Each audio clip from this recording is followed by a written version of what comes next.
오늘 아침에도 하나님의 은혜를 사모하여 기도의 자리에 나오신 모든 성도님들을 환영하고 축복합니다. 오늘 우리에게 주신 하나님의 말씀은 구약성경 역대하 18장 28절에서 19장 11절까지의 말씀입니다. 이스라엘 왕과 유다 왕 여호사밧이 길르앗 라못으로 올라가니라. 이스라엘 왕이 여호사밧에게 이르되 나는 변장하고 전쟁터로 들어가려 하노니 당신은 왕복을 입으소서 하고 이스라엘 왕이 변장하고 둘이 전쟁터로 들어가니라. 아람 왕이 그의 병거 지휘관들에게 이미 명령하여 이르기를 너희는 작은 자나 큰 자나 더불어 싸우지 말고 오직 이스라엘 왕하고만 싸우라 한지라. 병거의 지휘관들이 여호사밧을 보고 이르되 이가 이스라엘 왕이라 하고 돌아서서 그와 싸우려 한즉 여호사밧이 소리를 지르매 여호와께서 그를 도우시며 하나님이 그들을 감동시키사 그를 떠나가게 하신지라. 병거의 지휘관들이 그가 이스라엘 왕이 아님을 보고 추격을 그치고 돌아갔더라. 한 사람이 무심코 활을 당겨 이스라엘 왕의 갑옷 솔기를 쏜지라. 왕이 그의 병거 모는 자에게 이르되 내가 부상하였으니 내 손을 돌려 나를 진중에서 나가게 하라 하였으나 이날의 전쟁이 맹렬하였으므로 이스라엘 왕이 병거에서 겨우 지탱하며 저녁 때까지 아람 사람을 막다가 해가 질 즈음에 죽었더라. 유다 왕 여호사밧이 평안히 예루살렘에 돌아와서 그의 궁으로 들어가니라. 하나니의 아들 선견자 예후가 나가서 여호사밧 왕을 맞아 이르되 왕이 악한 자를 돕고 여호와를 미워하는 자들을 사랑하는 것이 옳으니까 그러므로 여호와께로부터 진노하심이 왕에게 임하리이다. 그러나 왕에게 선한 일도 있으니 이는 왕이 아세라 목상들을 이 땅에서 없애고 마음을 기울여 하나님을 찾음이니이다 하였더라. 여호사밧이 예루살렘에 살더니 다시 나가서 브엘세바에서부터 에브라임 산지까지 민간에 두루 다니며 그들을 그들의 조상들의 하나님 여호와께로 돌아오게 하고 또 유다 온 나라의 견고한 성읍에 재판관을 세우되 성읍마다 있게 하고 재판관들에게 이르되 너희가 재판하는 것이 사람을 위하여 할 것인지 여호와를 위하여 할 것인지를 잘 살피라. 너희가 재판할 때에 여호와께서 너희와 함께 하심이니라. 그런즉 너희는 여호와를 두려워하는 마음으로 삼가 행하라. 우리의 하나님 여호와께서는 불의함도 없으시고 치우침도 없으시고 뇌물을 받는 일도 없으시니라 하니라. 여호사밧이 또 예루살렘에서 레위 사람들과 제사장들과 이스라엘 족장들 중에서 사람을 세워 여호와께 속한 일과 예루살렘 주민의 모든 송사를 재판하게 하고 그들에게 명령하여 이르되 너희는 진실과 성심을 다하여 여호와를 경외하라. 어떤 성읍에 사는 너희 형제가 혹 피를 흘림이나 혹 율법이나 계명이나 율례나 규례로 말미암아 너희에게 와서 송사하거든 어떤 송사든지 그들에게 경고하여 여호와께 죄를 범하지 않게 하여 너희와 너희 형제에게 진노하심이 임하지 말게 하라. 너희가 이렇게 행하면 죄가 없으리라. 여호와께 속한 모든 일에는 대제사장 아마랴가 너희를 다스리고 왕에게 속한 모든 일은 유다 지파의 어른 이스마엘의 아들 스바랴가 다스리고 레위 사람들은 너희 앞에 관리가 되리라. 너희는 힘써 행하라. 여호와께서 선한 자와 함께 하실지로다 하니라. 아멘. 사랑하는 사김의 교회 성도 여러분, 오늘 우리는 역대하 18장 28절부터 19장 11절까지의 말씀을 통해 한 사람의 선택이 가져온 위기와 그 위기를 기회로 바꾸시는 하나님의 놀라운 역사를 함께 묵상하고자 합니다. 특히 선한 왕 여호사밧이 악한 왕 아합과 맺은 잘못된 동맹 때문에 겪었던 절체절명의 순간과 그 이후가 그가 어떻게 참된 왕의 길을 회복했는지를 살펴보기를 원합니다. 우리의 인생 여정 가운데서도 때로 잘못된 결정과 선택으로 인해 큰 위기를 맞이할 때가 있습니다. 하지만 중요한 것은 그 위기 속에서 우리를 포기하지 않으시는 하나님의 신실하심을 깨닫고 다시 주님께로 돌이키는 것입니다. 오늘 본문의 첫 부분은 유다 왕 여호사밧과 이스라엘 왕 아합이 길르앗 라못을 치러 올라가는 비장한 장면으로 시작됩니다. 여호사밧은 좋은 왕이었지만 그는 악한 왕 아합과 맺은 관계 때문에 지금 원하지 않는 전쟁터에 서 있습니다. 아합은 선지자의 경고를 무시하고 심지어 자신을 보호하겠다고 왕복을 벗고 변장하는 인간적인 꾀를 냅니다. 마치 우리가 인생을 살아가면서 요렇게 하면 되겠지 하고 우리의 지혜와 명철을 의지하는 모습과 같습니다. 하지만 여러분, 인간의 꾀와 지혜는 하나님의 섭리 앞에서는 아무것도 아닙니다. 아합은 스스로를 지혜롭게 여기고 왕복을 벗고 변장하였으나 성경은 한 사람이 무심코 쏜 화살에 그만 맞아 죽게 되었다고 기록합니다. 그의 모든 노력과 계획이 헛된 것이 된 것입니다. 반면 여호사밧은 어떠했습니까? 그는 아합 대신 왕복을 입고 전쟁에 나섰기에 죽음의 위기에 처했습니다.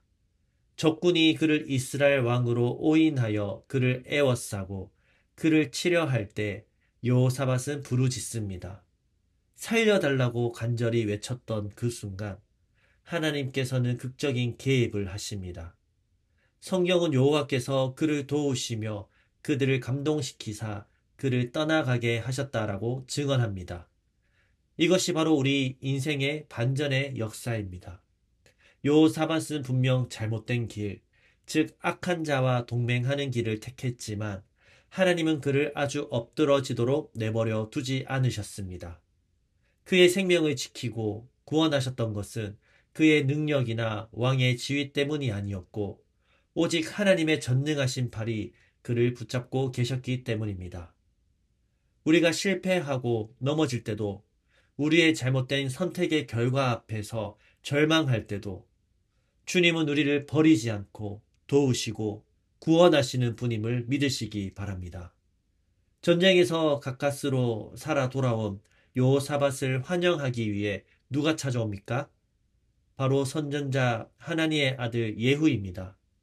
성도 여러분, 여호사밧은 물리적인 죽음의 위협에서는 벗어났지만 영적인 위기에서 벗어나지는 못했습니다.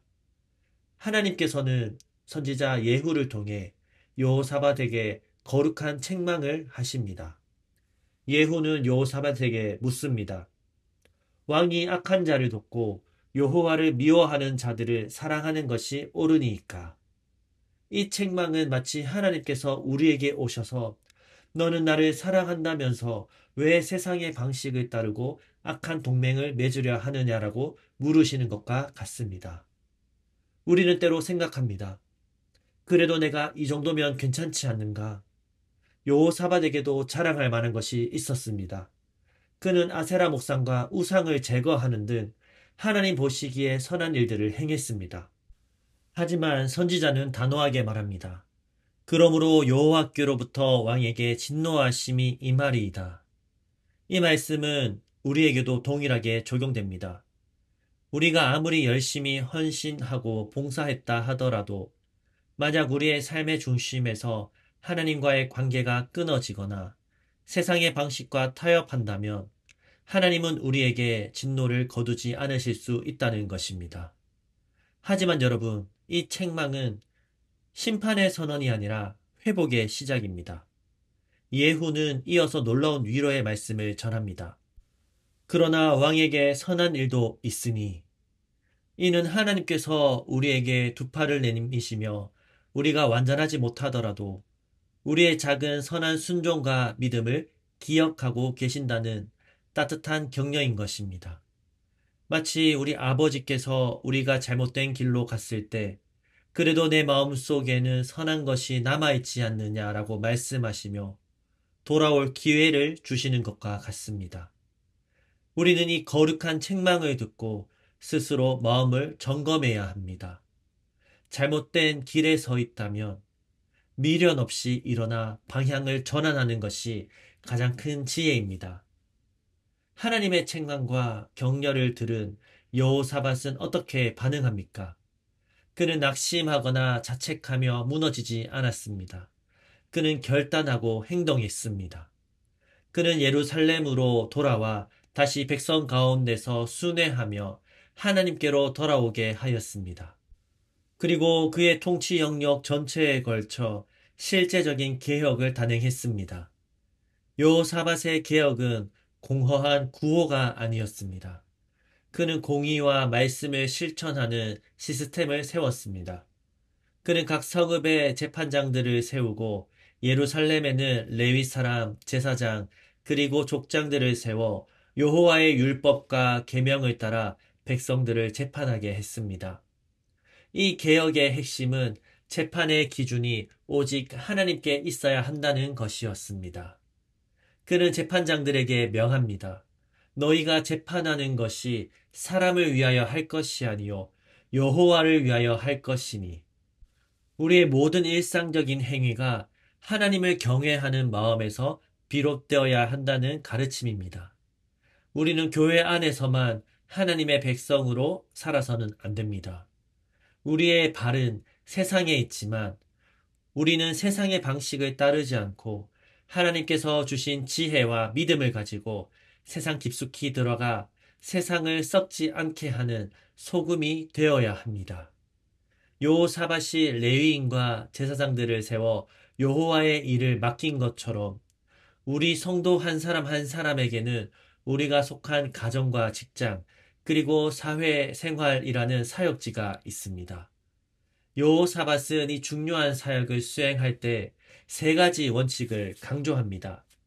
첫째는 오직 여호와를 경외함으로 재판하고, 둘째는 삼가 부지런히 행해야 한다고 권면하며, 셋째로 그들이 행하는 모든 일이 하나님의 진노를 면하게 할 것이라 라고 약속합니다.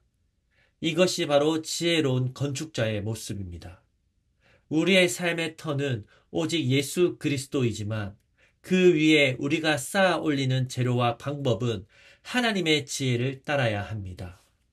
우리의 힘과 능력이 아니라 하나님께서 주시는 지혜와 성령의 능력을 의지하여 우리가 마땅히 해야 할 그 일을 부지런히 그리고 신실하게 감당할 때 우리는 세상의 공의를 회복하는 주님의 통로가 될 것입니다. 주 안에 사랑하는 성도 여러분, 오늘 우리에게 주신 여호사밧의 이 이야기는 단순한 옛 역사가 아닙니다. 하나님께서는 여호사밧의 실패를 통해 그를 훈련시키셨고 그의 삶을 더욱 귀하게 사용하셨습니다. 우리가 혹시 과거의 실패나 좌절에 갇혀 있다면 이제 눈을 들어 미래를 향한 하나님의 부르심을 바라보십시오. 우리의 삶이 하나님께 영광 돌리는 삶이 되고 하나님의 거룩한 책망 앞에서는 겸손히 돌이키며 우리의 모든 삶의 영역에서 주님의 공의와 사랑을 실천하기 위해 담대하게 나아가는 저와 여러분 되시기를 주님의 이름으로 축원합니다. 기도하겠습니다. 사랑과 은혜가 풍성하신 하나님 아버지, 우리의 꾀와 계산을 내려놓고 주님의 구원을 신뢰하게 하옵소서. 예후의 책망처럼 말씀으로 우리 영혼을 깨우실 때 변명하지 말고 겸손히 돌이키게 하시고 여호사밧처럼 다시 일어나 가정과 일터와 교회에서 공의와 사랑을 세우게 하옵소서. 부지런히 성실히 정직히 행하여 주님의 영광을 드러내게 하옵소서. 그리고 우리 개인의 기도 제목을 놓고 우리의 가정과 다음 세대 자녀들, 청년들을 위해 기도해 주십시오. 또한 진행되는 사김의 교회 2학기 사역을 통해 하나님께서 큰 은혜 주시기를 기도해 주시기 바랍니다. 마지막으로 나라와 민족과 온 열방에 하나님 나라가 세워지기를 한 마음과 한 뜻으로 기도하며 나아가시겠습니다. 함께 기도하시겠습니다.